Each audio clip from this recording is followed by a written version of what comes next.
በተለያዩ የአገሪቱ ክፍሎችና ከአዲስ አበባ እስከ አምቦ መንገዶችና ከአንደኛ ደረጃ እስከ ዩኒቨርሲቲ በስሙ ተሰይሟል።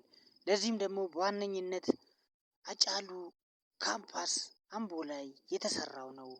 ከመነሻዋ ኢንተርቴመንት ጋር በድርቅና በጦርነት ለተፈናቀሉ ገቢ ማሰባሰቢያ በተለያዩ የዓለም ክፍሎች እየተዘዋወረ ሰርቷል። ሙዚቃ የዓለም ቋንቋ ነው ሲባል ዜማው ላይ ነው ይላል። ከልጅነት ፍቅረኛው ፋንቱ ደምሶ ጋር ጥሩ የፍቅር ጊዜ በማሳለፍ 3 ልጆችን አፍርቷል። በትውልድ አካባቢው ላይ በስሙ ሩጫ እየተካሄደ በቀኑ ለአቅመ ደካሞች ተማሪዎች የደብተርና የተለያዩ ቁሳቁስ ድጋፍ ይደረጋል። ሰኔ 22 አጫሉ አዋርድ በኦሮምኛ ሙዚቃና የኪነ ጥበብ ሰዎች ሽልማት ያደርጋል። እኚህንና የትም ያልተሰሙ የአርቲስት አጫሉ ሁንዴሳን ታሪክ በዚህ ቪዲዮ አብረን እንመልከት። እስከ መጨረሻው አብራችሁን ቆዩ። በምዕራብ ሸዋ አምቦ ልዩ ስሙ አራዳ ተወልዶ አደገ። በልጅነቱ ለቤተሰቦቹ ከብቶች እያገደ ሙዚቃን ማንጎራጎር ጀመረ። የአንደኛ ደረጃ ትምህርት ቤቱን ኦዶ ሊበን በመማር እዛው እየተማረ ለትውልድን ጸረ ኤድስ ክበብ የተለያዩ ሙዚቃዎችን ያንጎራጉር ነበረ። ከኦዶ ሊበን አንደኛ ደረጃ ወደ ሃይስኩል በመግባት 9ና 10ን ሃይስኩል ሁለተኛ ደረጃ ትምህርት ቤት ተማረ።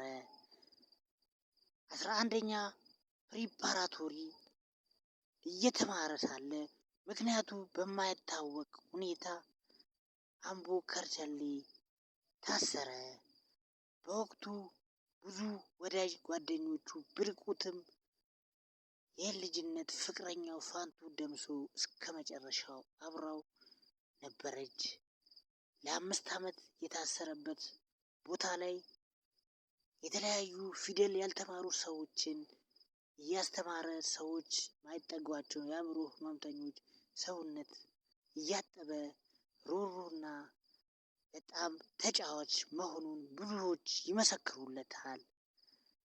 ሰዎች የት ጠፋ ብሎ በረሱበት ወቅት ግጥምና ዜማውን ሰኚ ሞት የሚለውን እዛ ውስጥ ጻፈ። ከ5 ዓመት ቆይታ በኋላ እንደገና የ11 እና የ12 የፕሪፓራቶሪ ትምህርቱን ተምሮ በዩኒቨርሲቲ በቃኝ በማለት ሙሉ ጊዜውን ለሙዚቃ ሰጠ። ሰኚ ሞቲ የሚለውን ተወዳጅ አልበም በመላው ኢትዮጵያ የተወደደለትን ሰዎች ዓለም በቃኝ ብሎ ተስፋ በሚቆርጡበት አንዳንዶች የተለያየ ሙያዎች በሚማሩበት ግጥምና ዜማውን ጽፎ ለመላው ኢትዮጵያ ተወዳጅነት እንዲያገኝ አድርጎታል። ከዛም በማስቀጠል ሙዚቃን እንደ ልቡ መስራት ባይችልም ወደ ውጪ በመውጣት ዋይ ኬኛ ማሳንገማ ለፈንባቱና ማለንጅራ የሚል ሙዚቃውን ለአድማጭ ተመልካች አድርሰዋል። ሰኚ ሞቲ ከሚሉት አልበሞቹ ውስጥ 3ቱን በክሊፕ አውጥቷል። ኦሮሙማሽን ጃዴ ኤኙማሽፍ ዱቲ አዳሺ ጉዲሱፍ ኦሊፍ ገዲ ካዴ የሚልና ለባለቤቱ ያወጣው ኦልማንኬት ኡልፋቴ አንአናፍ ናኦልቴ ረኪናፍ ገደዶ ከነፋን አርጊቴ አኖ ሁምነን ቀቡ ዋቶኮ ሲንጉዱ ዱኤ በዱሲሌ አንሲንራንፈዱ የሚል ውለታሽ ከብዶኝ አንቺ ያደረግሽልኝ ማረግልሽን አቅም ባይኖረኝ እንኳን ችግር ፈተና ሰቆቅ ያሳለፍሽው ሞቼ ብጠፋ እንኳን መቼም አረሳሽም የሚል ቀጥታ ትርጉም አለው። በህዝብ ዘንድ ደግሞ እጅግ ተወዳጅነትን እንዲያተርፍና በሰፊው እንዲደርስ ያደረገው ሰኚ ሞቲ አንሶሶዳዴ በረና ቀልቢ ኮቲ አንሶሶዳዴ በረና ቀልቢ ኮቲ ጊቤ ገማንጃለጤ ሰኚ ሞቲ የሚለው እኔ ፈራው ዘንድሮ ለአእምሮዬ ከጊቤ ማዶ ነው የወደድኩት የንጉሥ ዘር ልጅ ይላል። የቡናን ሱስ ቆልቶ ወቅጦ ይጠጣሉ የሚወዱትን ወዳጅ ካጡ ምን ያደርጋሉ የሚል ቀጥታ ትርጉም አሉ። እንደነዚህ አይነት ዘፈኖችን የዘፈነ እጅግ ተወዳጅነቱ በሰፊው በመላ ኦሮሚያና ቋንቋውን በማይሰሙት በዜማውና በሜሎዲ ብቻ እጅግ ተወዳጅነትን አትርፏል።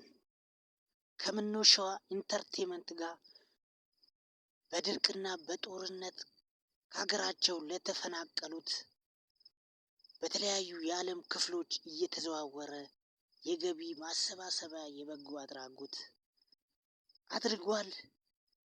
እዚሁ አሜሪካ ቀርተ እዚሁ ስራ ቢሉትም ሁላችንም ከዚህ ሄደን ሀገራችን ላይ ማን ይስራ የሀገራችን ችግር ማን ይቅረፍ በማለት ሀገሬ ላይ ምንም ቢሆን ሀገሬ ላይ ልሁን በማለት ወደ ኢትዮጵያ ተመልሷል። ጥበብ ላንተ ምንድን ነው በሚባልበት ወቅትም ጥበብ የአንድ ህዝብ ሲዋደድ መዋደዱን አንድነቱን የምታሳይበት አንዱ የአንዱን ድንበር ችግር በሚያልፍበት ወቅት ማለፉን የምትጠቁምበት መሳሪያ ነው በማለት ተናግሯል። ሙዚቃ ለሚወዱህ በዜማው ብቻ በዜማውና በሜሎዲው ለሚወዱህ ኦሮምኛን ከአማርኛ ጋር አቀላቅለ ለምን አዘፍንላቸው ቢባልም የሚገርም መልስ በመስጠት እኔን የወደድኩት ኦሮምኛውን ስለዘፈንኩን ነው። አሁንም ኦሮምኛውን በደንብ ዘፍንላቸዋለሁ። ሙዚቃ የዓለም ቋንቋ ነው ሲባል ዜማው ላይ ነው። እኔ የማሊን ሙዚቃ ወዳለሁ። ማሊዎች እኔ እንዲወዳቸው ማልኛንና ኦሮምኛን ቀላቅሎ መስፈን አይጠብቅባቸውም። ስለዚህ ኦሮምኛውን ራሱ በደንብ ዘፍናለሁ በሚል የሚገርም መልስ መልሷል። ኢትዮጵያዊነት ምንድን ነው በሚባልበት ወቅትም ኢትዮጵያ የ80 ብሔር ህብረ ቀለሞች ያላት ናት። ኢትዮጵያዊነት ሱስ ነው በማለት እጅግ በጣም ተወዳጅነት ያለው ንግግሮቹ ይታወቃል። አዲስ አበባ ላይ የአድዋን ድል በዓል መስቀል አደባባይ በማክበር አድዋ ላይ የኦሮሞ ሰዎች ብቻ ሳይሆን የኦሮሞ ፈረሶችም ተጋድሎ እንዳደረጉና እንዳልተነገረ እንዳልተዘመረላቸው ተናግሯል። ፎክሯልም ሸልሏልም። ብዙ ጊዜ ከሚታወቅባቸው አንዱ ብዙ ያልተዘመረላቸውን የኦሮሞ ጀግኖች እነ ታደሰ ብሩን እነ በከር ዋሬንና እጅግ ብዙ በኦሮሞ ህዝብ ዘንድ ዋጋ የከፈሉትን ያልተነገረላቸውን በፉከራ ስማቸውን እየጠራ ታሪካቸውን ይናገራል። የእሬቻ በዓልንም ለመጀመሪያ ጊዜ እሱ ባለበት በአዲስ አበባ ሆራ ፊንፊኔ በማለት አክብሮ እሁድን ደግሞ እሬቻ ቢሾፍቱ በማክበር ደስ የሚል ግዛቶችን አሳልፏል። የኦሮሚያን ኪነ ጥበብ አንድ ደረጃ ከፍ አድርጓል ቢባል ምንም ውሸት አይደለም። ብዙ ፈተናዎች፣ ችግሮችን ከአንዴም ሁለት ሶስቴ በህይወት ተርፎ ብዙ መሰናክሎችን አልፎ አሁን ለደረሰበት የኦሮሚያ ኪነ ጥበብ የሙዚቃ አርት ከፍተኛ ዋጋን ከፍሏል። በለውጡ አካባቢም ጅራ የሚል ሙዚቃ ነጠላ ሲንግል አውጥቷል። ጅረ ጅረ ጅረ ቡሌ በሪ አርጉፍ አለን አለን አድረን ነጌ ልናይ የሚል ትርጉም ያለው አውጥቷል። ከዛ እንግዲህ በማስቀጠል በሶማሌ ጦርነት ለተጎዱት ገቢ ማሰባሰቢያ ለሚሊኒየም አዳራሽ ሄዶ በቀጥታ የተለያዩ ባለስልጣንና ጠቅላይ ሚኒስቴር ባሉበት ከልክሉልን፣ አብይ ከልክልልን፣ ለማ ከልክልልን፣ ሀገር ከልክሉልን፣ ቢካላችሁ ወደ ቄሮ ነው ምጮ በማለት ሸልሎ ፎክሮ ዘፍኗል። መነገር ካለበትም እንዲህ አይነት ቦታ ነው በማለት ብዙ የፉከራና የሽለላ አስደማሚ የሆነ መድረክን ተቆጣጥሮ አሳልፏል። በዛ ወቅትም ብዙ ፈተናና ችግሮች ቢደርሱበትም በፈጣሪና በባለቤቱ ብርታት ተርፏል። እንደነዚህ ከባድ በህይወት ፈተና የሚሆኑትን ሰዎች የሚፈሩ በሞላው ኦሮሚያ ያሉትን ችግሮች በቀጥታ በመናገር ለመላው ኦሮሚያ ድምፅ ሆኗል። በኢትዮ ኤርትራ ወቅትም በሚጋበዝበት ወቅት ላይ ወደ ሀረር ወደ ጅጅጋ አካባቢ በጦርነት ለሚያልቁት ድምፅ በመሆን በወቅቱ ለነበሩት ለጠቅላይ ሚኒስትርና ለመከላከያ ሚኒስትር ለነበሩት ለለማ መገርሳ ከልክሉልን በማለት ካልሆነ ወደ ህዝቡ ነው ምጮ፣ ካልሆነ ወደ ቄሮ ነው ምጮ በማለት ቀጥታ ድምፁን አሰምቷል። እንደነዚህ ትላልቅ የሀገር በመላ ኦሮሚያ ያሉትን ጦርነቶች፣ ራብ፣ ችግሮችን በመናገር እንግዲህ ይታወቃል። የመሰለውን እውነት እስከ ጥግ ድረስ ሰዎች ነገ ምን ሆናለሁ ብሎ በሚፈሩበት ወቅት እሱ ግን ያሉትን እውነታ በመናገር በመስፈን እውነታውን እስከ ጥግ ድረስ በመድረስ ይታወቃል። እንግዲህ አርቲስት ሃጫሉ ሁንዴሳ በዛ ወቅትም በጣም በሞት አፋፍ ተርፎ ወደ ቤቱ በፈጣሪና በቤተሰቦች በባለቤቱ ጸሎት መግባቱን ጓደኞቹ ባለቤቶቹ ይናገራሉ። ከዛ በማስቀጠል እንግዲህ ወደ ስራ በመግባት ከ2 ዓመት በላይ በተለያዩ ኢንተርቪዎች እንጂ ሙዚቃው ቢጠፋም በኦኤምኤን ባደረገው ከፍተኛ ተሰሚነት ባገኘው ኢንተርቪው ላይ እጅግ አነጋጋሪ ብዙ ጉዳዮች እውነታዎችን የመሰሉትን ነገሮች ከዚህ በፊት የነበሩ አስተዳደራዊ ጭቆናዎችና አሁን ላይም ያሉትን ስህተቶች የራሱንም ጉዳይ ጨምሮ ብዙ ነገሮችን ተናግሯል። እንግዲህ መላው ኦሮሚያን መላው ኢትዮጵያን ልብ የሰበረው ደግሞ ሰኔ 22 ያረፈበት ወቅት ነው። እንግዲህ አርቲስት ሃጫሉ ሁንዴሳ ሞተ አይባልም አረፈ ነው እንጂ በሞላው ወዳጅ በመላው ኢትዮጵያና አድናቂዎቹ ዘንድ ሃጫሉ ካሁን በኋላ ምን አዲስ ነገር ይናገራል? ምን ግጥምና ዜማ ጽፎ ዘፈን ያወጣለው እንጂ ኖሮ ምንም ከማይሰሩት በላይ ነው። በስሙ በየጊዜው እንግዲህ ሃጫሉ አዋርድ ተብሎ የሙዚቃ ጀማሪዎችን ከፍተኛ ድምፅ ያገኙትን የኪነ ጥበብ ሰዎችን ሽልማት ያደርጋል። መስቀል ወጥቶ በ3ኛ በ4ኛው ቀን በስሙ ሩጫ ይደረጋል። በዛው ዕለትም አቅመ ደካማ ለሆኑ ተማሪዎች የትምህርት ቤት ደብተር፣ የተለያዩ ቁሳቁሶች በመግዛት የበጎ አድራጎት ስራን ይሰራል። እንግዲህ ከኖሩት በላይ ነው አርፎ አርቲስት ሃጫሉ ሁንዴሳ በቦረና በድርቅ ለተጎዱት በአርቲስት ሃጫሉ ሁንዴሳ ፋውንዴሽን ስም ጉድጓድ በማስቆፈርም ውሃን እንዲወጣላቸው በባለቤቱና በእናቱና በቤተሰቦቹ በፋውንዴሽኑ ስም ተደርጓል። ስለሱ ብዙዎች ካለፈ በኋላም እጅግ ብዙ ነገሮች ተናግሯል። ከተናገሩት ውስጥ ወንድሙ ሲሳይ ሁንዴሳ ትንፋሽ የሚወጣ ማይክ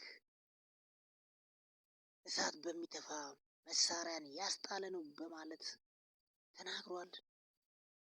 የፋና ጋዜጠኛው ዘመድኩን እብሪትም ክብሪትም የማይፈራ በማለት ገልጾታል። ጃምቦ ጆቴም ኢትዮጵያዊነት ከኔ በላይ የሚዘክር የሚናገር ስለ ኢትዮጵያዊነት የሚናገር በአድዋ ውስጥ የኦሮሞ ፈረሰኞች ኦሮሞ ጀግኖች ዋጋ እንደከፈሉ የተናገረ በማለት ገልጾታል። ገላና ጋሮምሳም እንደ ጦር ሆኖ ራሱ የሚዋጋ እንደ መሳሪያ ሆኖ ራሱ የሚተኮስ እንደ ፈረስ ሆኖ ራሱ የሚሄድ በማለት ተናግሯል። ራቼም ቲክቶከሩ ራቼ ስለሱ ሲገልጽ እንዲህ አይነት ሰዎች በቃ ይህን ያህል ጊዜ እንዲኖር ነው የሚፈቀድላቸው ለህዝቡ ይህን ያህል ጊዜ ኖሮ ለህዝቡ ድምፅ እንዲሆኑ ነው በማለት ተናግሯል። ብዙዎቹ ስለሱ ተናግረዋል። አርቲስት ሃጫሉ ሁንዴሳ እንግዲህ በልጅነቱ ዘናጭ፣ ሰላምተኛ፣ ሰላምታው አጥጋቢ የሆነ ሰዎች በሚኮሩበት ወቅት እሱ ከልጅ እስከ አዋቂ እስከ ጓደኞቹ ድረስ ሰውን በማክበር ይታወቃል። ዘናጭ ነው። አካሄዱ እጅግ ለየት በማለት ሰዎች እስከ መጨረሻ እንዲያዩት ያደርጋል። ከልጅነት ጀምሮ ኩሩና ዘናጭ ነው። ድምፁ የፈጣሪ ስጦታ መሆኑ የሚታወቀው ያለምንም ስቱዲዮ ሳይገባ የሚሰራቸው ድምፆቹ ኩልል በማለት ይታወቃሉ።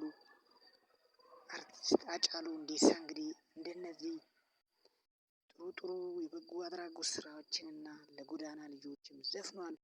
በመጨረሻም በእረፍቱ በአመቱ ላይ ማልመሊሳ የሚል ሙዚቃውን በቤተሰቦቹና ስቱዲዮ ላይ በሰጣቸው ጥሩ ወዳጅ ጓደኞቹ እንዲለቀቅ ተደርጎ በመላው ኢትዮጵያና በዓለም ዘንድ ከፍተኛ የዓለም የወቅቱ ሽያጭንም ተቆጣጥሮ እንደነበር ይታወቃል።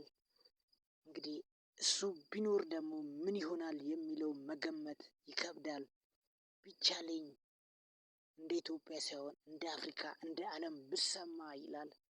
ቢኖር እንግዲህ ይህንን ሪከርድ እንደ ዓለም መሰማት እንደሚችል የሚያሳይ ጥቆማ ነበር። ማልመሊሳ የሚለው ሙዚቃ ግን አሁንም አርፎ ብዙ የበጎ አድራጎት ስራዎች በስሙ እየተሰሩ ይገኛሉ።